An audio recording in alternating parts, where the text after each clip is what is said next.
Hello नमस्कार बच्चों, आप सभी का स्वागत है मेरे YouTube channel Shanti Niketan classes पर। आज हम बात करने वाले हैं कक्षा 8 गणित विषय प्रश्नावली 1 परिमेय संख्या। परिमेय संख्या पढ़ने से पहले बच्चों हम पढ़ेंगे इससे पहले प्राकृत संख्या, पूर्ण संख्या और पूर्णांक संख्या। पूर्णांक संख्या के बाद ही पढ़ी जाती है परिमेय संख्या। ये इन संख्याओं को पढ़ने का एक सीक्वेंस होता है बच्चों। चलिए शुरू करते हैं प्राकृत संख्या। अपने आसपास के परिवेश यानी वातावरण में वस्तुओं की गणना में प्रयुक्त अंकों को प्राकृत संख्या कहते हैं। इन्हें कैपिटल एन से प्रदर्शित करते हैं।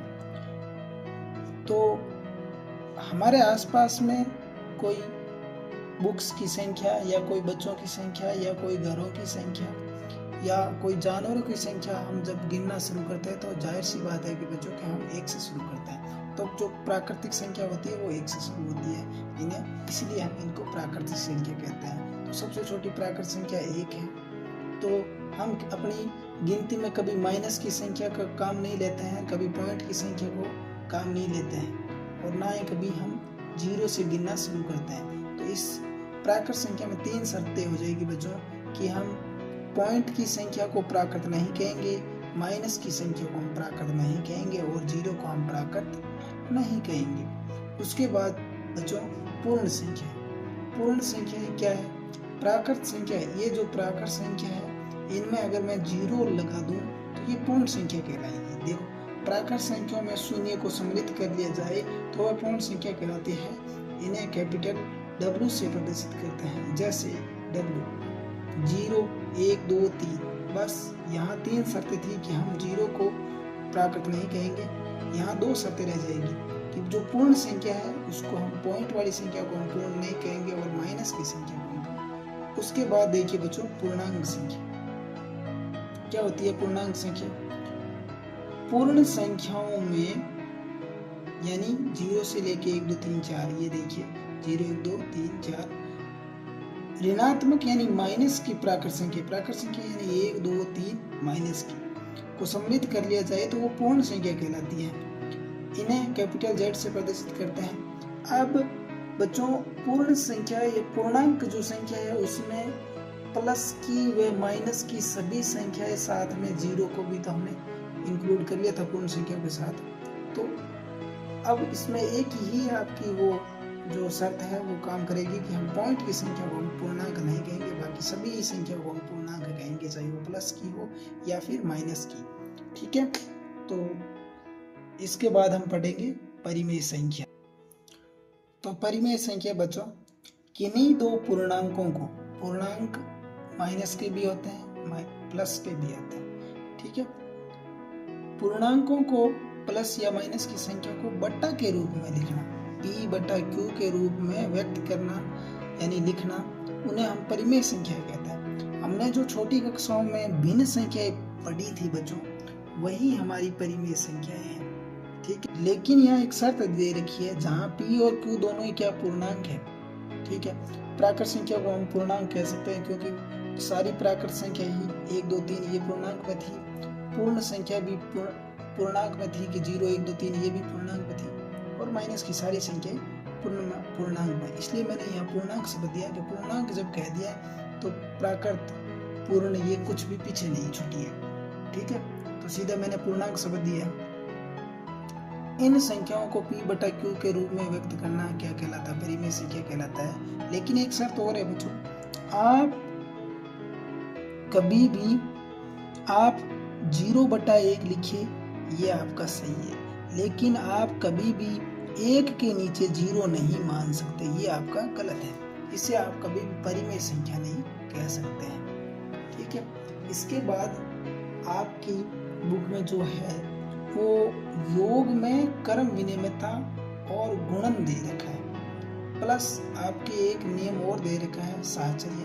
पहले हम पढ़ते हैं योग में क्रम विनिमयता, ठीक है, और उसके बाद पढ़ेंगे साहचर्य नियम। तो चलिए शुरू करते हैं।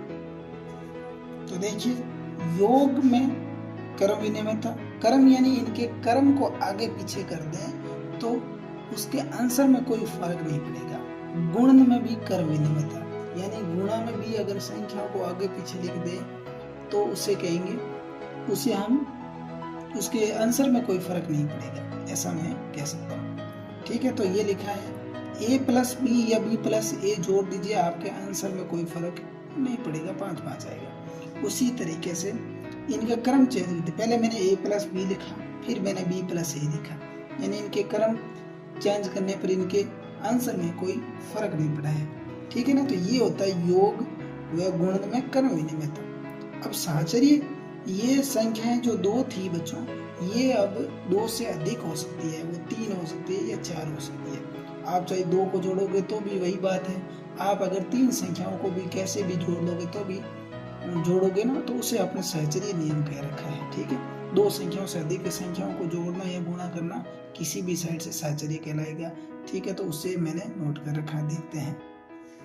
यहाँ देखिए बच्चों, योग व गुणन में सहचर्य के साथ मैंने कुछ और संख्याएं नोट कर रखी है, इनके बारे में हम बाद में बात करेंगे, मैं बाद में समझाऊंगा, पहले ये देखते हैं। देखिए, वहां 2 संख्याएं थी, यहाँ 3 संख्या होगी, a प्लस बी प्लस सी। ठीक है, a का मान 2, b का मान 3 और c का मान 4। उन्हीं मानों को इस साइड रखा है, a का मान 2, b का 3 और c का 4। यहाँ मैंने क्या, पहले a b को जोड़ा, फिर c के साथ जोड़ दिया, तो 9 आंसर आया। यहाँ मैंने बी सी को पहले जोड़ के फिर a के साथ जोड़ा, तो भी आंसर क्या आया, 9। ठीक है, तो योग में और गुणा में हम 2 या 2 से अधिक संख्याओं को किसी भी साइड से या दोनों तरफ से कहीं से भी हम जोड़ेंगे तो उसके आंसर में कोई फर्क नहीं पड़ेगा। वैसा ही इसके गुणा में, तो देखिए a का मान 2, b का मान 3 और c का मान, तो मैंने पहले इन दोनों को गुणा करके फिर इसके साथ गुणा किया तो भी 24 है, या फिर मैंने इन दोनों को गुणा करके bc को पहले गुणा करके फिर a के साथ गुणा किया तो भी 24 है। ठीक है, यानी 2 संख्याओं या 2 से अधिक संख्याओं को गुणा या योग करने से, उनके किसी भी साइड से गुणा करने से उनके आंसर में कोई फर्क नहीं पड़ता है। तो देखिए, यहाँ मैंने योज्य तत्समक नोट कर रखा है। तत्समक यानी बच्चों की सेम आना चाहिए आंसर। ए में ऐसा मैं क्या जोड़ूं कि मेरा आंसर ए ही आए, तो मैं कुछ नहीं जोड़ूंगा। ठीक है, यानी उसको उदाहरण के साथ और समझे, 3 के साथ ऐसा क्या जोड़ूं कि मेरा 3 आए। तो योज्य जो देखो, शून्य को योज्य तत्समक कह सकते हैं। ठीक है, उसके अलावा यहाँ देखिए बच्चों, योज्य प्रतिलोम यानी उल्टा होता है। क्या होता है, उल्टा। मैं ए के साथ ऐसा क्या जोड़ूं कि मेरा 0 आंसर आ जाए, तो मैं प्लस के एक साथ में माइनस का जोड़ दूंगा तो 0 आ जाएगा। ठीक है, उसी प्रकार मैंने इसे 3 के साथ मैं -3 को यानी प्लस के 3 में -3 जोड़ूंगा तो मेरा आंसर, हर बार यहाँ 0 तत्समक यानी जोड़ने पर मेरा आंसर सेम आए, और यहाँ मैं कुछ उल्टा जोड़ूं मेरा आंसर 0 हो जाएगा। ये दोनों चीजें हैं। ठीक है, तो शून्य योज्य तत्समक है। तो देखिए, गुणात्मक तत्समक, a के साथ आप किसकी गुणा करेगी वो a रहे, यानी 3 के साथ आप किसकी गुणा करेगी वो 3 रहे, तो 1 ही इनका आंसर है। तो तत्समक यानी होता है सेम, उसमें 0 में a में क्या जोड़े कि वो 3 रहे, तो सेम रहना चाहिए। यहाँ भी a में क्या गुणा करेंगे, ये a ही रही, यानी सेम रही। तो नोट लिखा है, एक गुणात्मक तत्समक है, और उसमें नोट लिखा था कि शून्य योज्य तत्समक है। ठीक है, यहाँ देखिए, ये गुणात्मक प्रतिलोम, ए के साथ किसकी गुणा करूं कि मेरा 1 आ जाए, तो ए के नीचे मैंने 1 मान लिया, इसका उल्टा प्रतिलोम यानी मैंने इसका क्या करूंगा, उल्टा। पहले मेरा ए था तो 1 नीचे 1 माना, और इसका उल्टा जब करूंगा तो 1/a हो जाएगा। ए से 1 बार, ये 1 में 1 बार, 1 में 1 का भाग देंगे तो 1 आंसर आ जाएगा। जैसे 3 में मैं किसका भाग दूं या गुणा करूं तो मेरा 1 आ जाए, तो 3 में ऐसी कोई संख्या नहीं है जिसमें मैं, तो फिर मैंने इसको बट्टा बनाया, नीचे 1 माना, तो ये अब इसका उल्टा प्रतिलोम यानी उल्टा 1/3, 3 में 3 भाग 1 बार, ये आंसर 1 आ जाएगा। ठीक है, ये मैंने कुछ लिखा है, a प्लस a तो 2a होता है, और a गुणा a स्क्वायर होता है। ठीक है, तो वो a को a से गुणा नहीं कर सकते, क्योंकि a को a से गुणा करेंगे तो a स्क्वायर आ जाएगा, ये मैंने समझाने के लिए लिखा है आपको। ठीक है, तो a इसका कभी आंसर नहीं हो सकता। तो चलिए शुरू करते हैं प्रश्नावली 1.1। आपकी नई बुक के अनुसार इस प्रश्नावली में 1.1 है, इसी के साथ ये प्रश्नावली आपकी खत्म हो जाएगी, जिसमें 2 प्रश्न है। निम्नलिखित प्रत्येक गुणन के अंतर्गत उपयोग किए गए गुणधर्म, गुण का नाम लिखिए। गुण यानी यह नियम का बताना है बच्चों। तो मैंने अभी आपको पढ़ाया था परिचय में कि मैं किसी संख्या को 1 से गुणा करूंगा तो वो मेरा सेम आना चाहिए। तो मैं 4/5 को 1 से गुणा करूंगा तो भी मेरा 4/5 आएगा माइनस के, और 1 को मैं 4/5 से ये किसी तरफ से भी गुणा करूँ तो ये क्या इसमें नियम लगा है गुणात्मक, क्योंकि गुणा का चिन्ह लगा है तो गुणात्मक तत्समक यानी सेम आना चाहिए। ये सेम आंसर है तत्समक। उसके बाद ये दूसरा देखिए बच्चों, ये गुणा का चिन्ह है और यहाँ 13/17 है माइनस के, यहाँ 2/7 है। यही संख्या क्रम चेंज करके लिखी गई है। तो यहाँ क्रम विनिमयता का नियम है, क्रम विनिमयता, यहाँ क्रम विनिमयता का नियम है। ये इसका तीसरा, यानी 19/29 माइनस की संख्या को मैं 29/19 से गुणा करूंगा, यानी ये इसका उल्टा है। तो कैसा है गुणात्मक प्रतिलोम, गुणात्मक प्रतिलोम।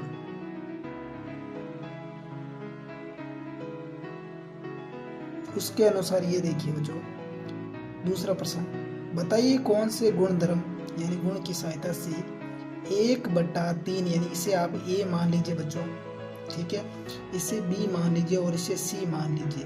पहले आप इन दो की गुणा करके फिर इसमें गुणा करें, या फिर इन दोनों की गुणा करके आप इसके साथ गुणा करें, तो इसे आप किस नियम से कहेंगे? तो इसे हमने अभी पढ़ा था कि a गुणा b गुणा c बराबर है